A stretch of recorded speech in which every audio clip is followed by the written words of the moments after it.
একদিন এক বনে একটা খরগোশ আর একটা কচ্ছপ থাকত। খরগোশ খুব দ্রুত দৌড়াতে পারত, তাই সে সব সময় নিজের গতি নিয়ে গর্ব করত।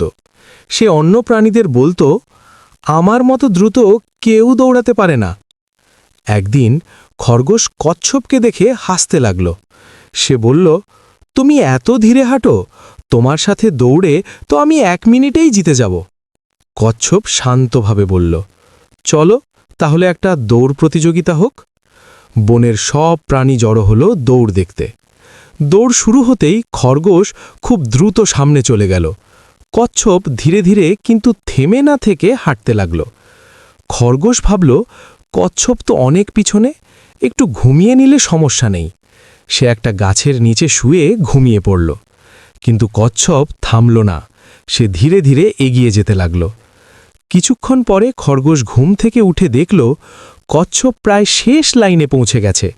খরগোশ দ্রুত দৌড়াল, কিন্তু তখন অনেক দেরি হয়ে গেছে। কচ্ছপই দৌড়ে জিতে গেল। সব প্রাণী হাততালি দিল, আর খরগোশ লজ্জা পেল।